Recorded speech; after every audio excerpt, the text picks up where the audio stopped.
Welcome to the channel Roshni publication. और आज की हमारी वीडियो होने जा रही है हमारे इंग्लिश के सिलेबस की थर्ड चैप्टर। तो थर्ड चैप्टर है हमारा गिल्लू। तो क्लास 10 बिहार बोर्ड के स्टूडेंट जो भी 2026 बिहार बोर्ड एग्जामिनेशन में अपीयर करने जा रहे हैं उनके लिए हम ये वीडियो लेके आए, जिसमें हम पढ़ा रहे हैं आज थर्ड चैप्टर जो है गिल्लू, महादेवी वर्मा की ये लिखी गई है स्टोरी। तो थर्ड चैप्टर में हमने उसका ऑलरेडी एक्सप्लेनेशन वीडियो जो है पोस्ट कर दिया है हमारे चैनल पे, तो जाकर प्लीज उसे इंग्लिश के प्लेलिस्ट में हमारे आप चेकआउट कर सकते हैं। अब हम आ जाते हैं हमारे फर्स्ट क्वेश्चन पे। ये होने जा रहा है क्वेश्चन आंसर का वीडियो। तो फर्स्ट क्वेश्चन से हम स्टार्ट कर लेते हैं। How did Gillu sustain wounds? तो गिल्लू जो था उसे चोट कैसे लगी थी, जो चोट उसे लगी हुई थी वो कैसे लगी थी, ये इसमें पूछा जा रहा है। तो मैं पहले आपको एक ब्रीफ सिनेरियो दे देती हूँ कि ये स्टोरी क्या था। तो महादेवी वर्मा जो हमारी लेखिका है, राइटर है, उनकी एक पालतू गिलहरी थी। ठीक है, तो पालतू जो उनका गिलहरी था उसका नाम है गिल्लू। तो उस गिलहरी के ही बारे में ये स्टोरी है पूरी, कि जब से वो गिलहरी उनके घर आता है फिर उनके गिलहरी की मृत्यु हो जाती है, पूरी ये कहानी उन्होंने इसमें बताई है। तो गिल्लू कौन था? गिलहरी का नाम है गिल्लू। तो गिलहरी जो गिल्लू है उसे चोट कैसे लगी थी ये इस क्वेश्चन में पूछा जा रहा है। हम स्टार्ट करते हैं अपने आंसर के साथ। तो गिल्लू सस्टेन 2 वुंड्स, आंसर है हमारा Gillu sustain 2 wounds due to the assault by the pair of crows. ठीक है, जो गिल्लू था वो कहाँ पे उन्हें पड़ा हुआ मिला था महादेवी वर्मा को, हमारी लेखिका को? तो उनके बरामदे में जो कुछ गमले थे उसके पीछे वे छिपा हुआ था। गिल्लू क्या हुआ था? गमलों के पीछे छिपा हुआ था। क्यों? क्योंकि कौओं का जो झुंड था या फिर पेयर ऑफ क्रोज, 2-3 कौवे थे, वो क्या कर रहे थे? उसे अपनी चोट से घायल कर रहे थे। गिल्लू उस टाइम बहुत ही छोटा था। ठीक है, छोटा सा गिलहरी था जिसे वो अपनी चोट से घायल कर दे रहे थे। उसी से गिल्लू को क्या लगा था? 2 चोट लग गया था। जो चोट जो आई थी गिल्लू को किसके थ्रू आई थी? तो पेयर ऑफ क्रोज जो है उसकी वजह से, कौवे की वजह से आई थी। तो ये हो गया हमारा answer. How did Gillu sustain wounds? तो Gillu sustain 2 wounds due to the assault by the pair of crows. ये हो गया हमारा फर्स्ट क्वेश्चन का आंसर। नेक्स्ट क्वेश्चन हम देख लेते हैं। Who started calling the tiny baby squirrel as Gillu? तो टाइनी बेबी मैंने आपको पहले बताया था, बहुत ही छोटी थी वो जो गिलहरी था, वो क्या था? बहुत ही छोटा था, उसका नाम क्या था? गिल्लू था। तो ये जो बहुत ही टाइनी बेबी स्क्विरल है, जो गिलहरी का बच्चा है, वो क्या बहुत ही छोटा है, तो उसे गिल्लू नाम किसने दिया था? किसने उसे गिल्लू पुकारना शुरू किया था, वो इस क्वेश्चन में पूछा जा रहा है हमसे। तो आंसर इसका क्या होगा? The narrator and her family member started calling the tiny baby squirrel as Gillu. The narrator या फिर जो हमारी लेखिका है, the writer, the poet of this story, आप ये भी लिख सकते हैं कि जो नरेटर है या जो पोएट है या फिर जो राइटर है, आप महादेवी वर्मा भी लिख सकते हैं, वो और उनकी फैमिली, हर फैमिली मेंबर्स, उनके फैमिली के जो लोग थे वो गिलहरी को गिल्लू बुलाने लगे थे। ठीक है, तो आंसर हमारा क्या हो गया? The narrator and her family members started calling the tiny baby squirrel as Gillu. ये हमारा आंसर सेकंड क्वेश्चन का। तो अब देख लेते हैं अपना थर्ड क्वेश्चन। थर्ड क्वेश्चन हमारा, Gillu took little food during the indisposition of the narrator, what does this suggest? इसमें क्या पूछा जा रहा है कि जो नरेटर थी, लेखिका थी, वो इस स्टोरी में होता है, वो एक बार हॉस्पिटल में एडमिट हो जाती है, वो बीमार होती है तो वो हॉस्पिटल में एडमिट हो जाती हैं। और उस वक्त क्या होता है, ड्यूरिंग दैट टाइम गिल्लू क्या करता है? बहुत ही कम खाना खाने लगता है, वो खाना नहीं खाता है। ठीक है, तो इसीलिए पूछा जा रहा है कि गिल्लू खाना क्यों नहीं खाता है, और ये बात किस चीज की ओर सजेस्ट करती है? इस इंसिडेंट से आपको क्या समझ में आ रहा है, ये पूछा जा रहा है इस क्वेश्चन में। तो आंसर है हमारा, This incident suggests that animals are also sensitive to their environment। इसमें क्या बताया जा रहा है? इसमें बोला जा रहा है कि जो एनिमल्स हैं वो भी अपने एनवायरमेंट, अपने जो चारों और उनका सराउंडिंग है उसको लेके क्या होते हैं? सेंसिटिव होते हैं, उन्हें चीजें समझ में आती हैं, उनके आसपास चारों जो चीजें होती हैं वो क्या होती है? उन्हें समझ में आती है, वो उन चीजों को समझते हैं। Gillu could feel the suffering of his mistress. Gillu को भी समझ में आ रहा था कि उनकी जो मालकिन है, उसकी जो मालकिन है वो बीमार है और वो हॉस्पिटल गई हैं, और उसके दुख को वो समझ पा रहा है, नरेटर के दुख को गिल्लू समझ पा रहा है। He had developed an empathic attitude for his saviour, क्योंकि नरेटर ने उसे बचाया था तो गिल्लू को एम्पैथी था। किसके लिए एम्पैथी था? तो नरेटर के लिए, ठीक है, क्योंकि एक बार नरेटर ने उसकी भी मदद की थी जान बचा के। तो अब नरेटर की थोड़ी तबीयत खराब है, वो बीमार है, तो गिल्लू भी इस बात को समझ रहा है और उससे एम्पैथी रख रहा है। वो क्या, एक सद्भावना बोल सकते हैं, एक प्यार की जो उनका रिश्ता है मालिक और एक पेट का, वो इससे हमें पता चलता है। So he took little food during the indisposition of the writer. इसी वजह से वो क्या कर रहा था, क्योंकि उसे बुरा लग रहा था अपनी मिस्ट्रेस, अपनी जो मालकिन है उसके लिए, इसलिए वो कम खाना खा रहा था। इम्पैथेटिक जो एटीट्यूड है उसका अपने मिस्ट्रेस, अपने सेवर जो उसकी रक्षा की थी एक बार उसका जान बचा के, इसलिए ये चीज ये सजेस्ट कर रहा है इंसिडेंट, ठीक है, कि जो जानवर भी होते हैं वो क्या होते हैं, बहुत ही आप बोल सकते हैं अपने सराउंडिंग को लेके सेंसिटिव होते हैं, जागरूक होते हैं, अवेयर होते हैं, और वो क्या है, उन्हें चीजें समझ में आती हैं, ठीक है, उन्हें भी इमोशन और फीलिंग्स हैं, ठीक है। फोर्थ क्वेश्चन हम देख लेते हैं, do you have any pet animal? क्या आपके पास भी कोई पालतू जानवर है? How does it show concern for you? और क्या वो भी आपके लिए कंसर्न दिखाते हैं, आपके लिए चिंता व्यक्त करते हैं? ये इस क्वेश्चन में पूछा जा रहा है। तो आंसर क्या है?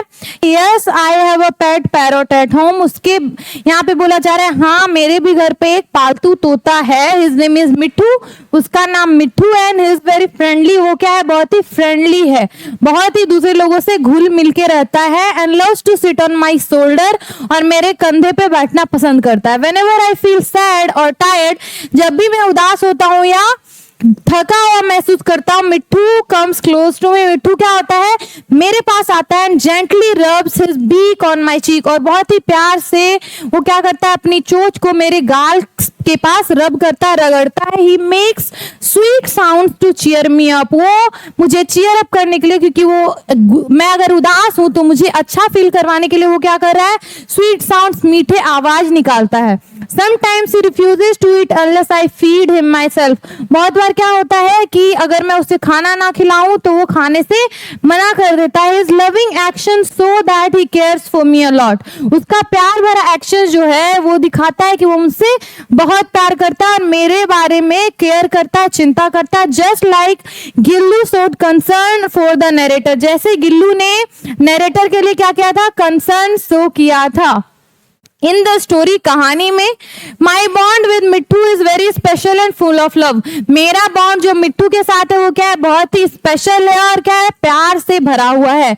ये इसका इस आंसर में बोला जा रहा है। अगर आपके पास भी कोई और पेट है तो आप उसके बारे में लिख सकते हैं, ये डिफर करेगा स्टूडेंट्स के अकॉर्डिंग, ठीक है। तो ये मैंने एक सिंपली आपको बता दिया आंसर कि ऐसे आप फ्रेम करेंगे आंसर को। फिफ्थ क्वेश्चन क्या है, फिफ्थ क्वेश्चन अब हम देख लेते हैं, what did the narrator feel at the death of Gillu? Narrator को क्या फील हुआ था जब गिल्लू की मृत्यु हो गई थी? Describe your feelings in your own words, अपने वर्ड में, स्टूडेंट अपने वर्ड्स में डिस्क्राइब करें नरेटर की फीलिंग को, ठीक है। आंसर हम देख लेते हैं, Gillu had become a part of writers life. Gillu क्या हुआ था, राइटर जो नरेटर है, जो कहानी के लेखक है, उसके लाइफ का एक पार्ट बन गया था, हिस्सा बन गया था। She loves Gillu from the core of heart, वो अपने दिल से बहुत ही ज्यादा गिल्लू को प्यार करती थी। सी felt very sad at his death, Gillu की मृत्यु पे उसे बहुत ही उन्हें क्या हुआ था, दुख पहुंचा था। She felt losing something very special, उसे लगा कि उन्होंने कुछ एक बहुत ही खास चीज को खो दिया है, ठीक है। He did all the ceremonies, she होगा, she did all the ceremony so that his soul could get peace after that। उन्होंने एक छोटा सा सेरेमनी भी किया था जहाँ पे उन्होंने गिल्लू की जो गिल्लू के मर जाने के बाद उसकी बॉडी थी उसे दफनाया था एक पीले फूल की लता के नीचे, ठीक है, एक पीता फूल की लता के नीचे, ताकि उसे मरने के बाद शांति मिल सके। Gillu was like a family member for writer, writer के लिए गिल्लू एक परिवार के सदस्य की तरह था। So she did all what a family member does on one's death. ठीक है, जब कोई अपने एक सदस्य की मृत्यु हो जाए, अपने घर के एक सदस्य की मृत्यु हो जाए, तब आप दुख जैसे व्यक्त करते हैं, वैसे ही राइटर ने गिल्लू की मृत्यु पे वो दुख व्यक्त किया था। ठीक है, ये हो गया हमारा 5th क्वेश्चन का आंसर। आई होप आपको अभी तक सारे आंसर्स अच्छे से समझ में आ गए होंगे। 6th क्वेश्चन अब हम देख लेते हैं। In what condition did the narrator find Gillu? किस कंडीशन में नरेटर ने, लेखिका ने गिल्लू को पाया था?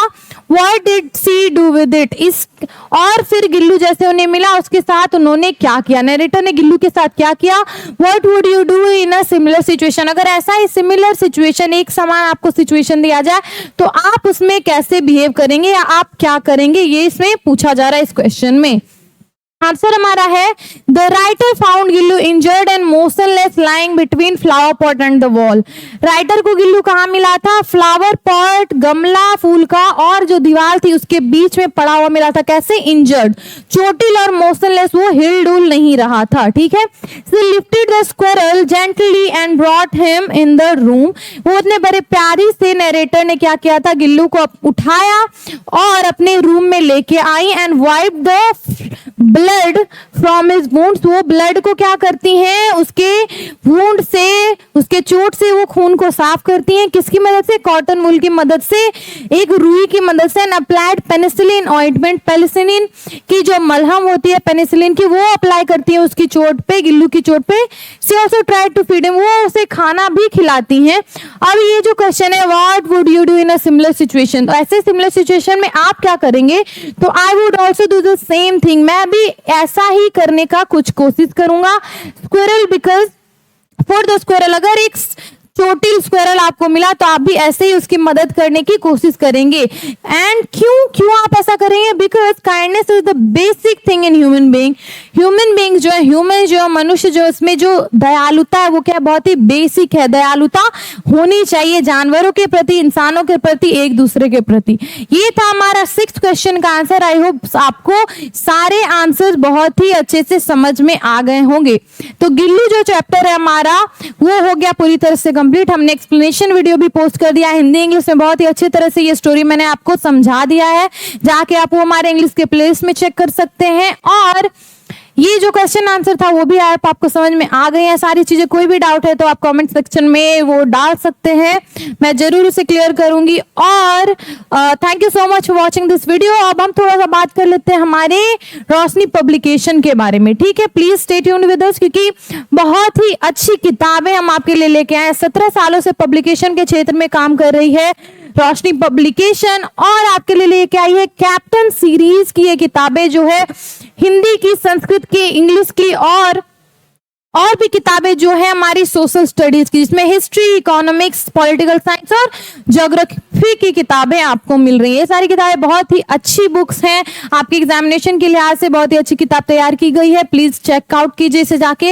हर ऑनलाइन प्लेटफॉर्म जैसे अमेजॉन, फ्लिपकार्ट पे अवेलेबल है। साथ ही साथ हमारे ऑफिशियल वेबसाइट जो आपको यूट्यूब के हमारे डिस्क्रिप्शन में उसका लिंक मिल जाएगा, वहां भी जाके आप चेकआउट कर सकते हैं और परचेज भी कर सकते हैं। या फिर आप अपने नजदीकी बुक स्टोर्स पे जाके आप कैप्टन सीरीज की कोई भी बुक मांगे या फिर सारी बुक मांगे, वो आपके लिए अवेलेबल होगी। साथ ही साथ हमारा क्वेश्चन बैंक भी अवेलेबल है, जो आपके एग्जामिनेशन के लिहाज से बहुत अच्छी किताब है, जिसमें प्रीवियस ईयर के सारे ऑब्जेक्टिव क्वेश्चंस या फिर जो सब्जेक्टिव क्वेश्चंस भी होते हैं, हर सब्जेक्ट के क्वेश्चन आपको वहां पे कंपाइल्ड मिलेंगे। और हमारा ऑब्जेक्टिव का भी एक बुक है जिसमें ऑब्जेक्टिव क्वेश्चन सारे कंपाइल्ड कर दिए गए हैं। तो बिहार बोर्ड का जो एग्जामिनेशन हो रहा है, बिग पार्ट है ऑब्जेक्टिव, तो उसके लिए भी, उसके प्रिपरेशन के लिए भी हमने एक किताब अभी हाल ही में लॉन्च की, जो बहुत ही अच्छी किताब है। प्लीज आप जाके इससे भी चेकआउट कीजिए और परचेज कीजिए, ताकि आप एग्जाम में अच्छे मार्क्स को स्कोर कर सकें। और lastly, thank you so much for watching this video, thank you so much for showing us so much support, और प्लीज बने रहिए हमारे साथ, ऐसे हम वीडियोस लाते रहेंगे फ्यूचर में। Thank you so much for watching.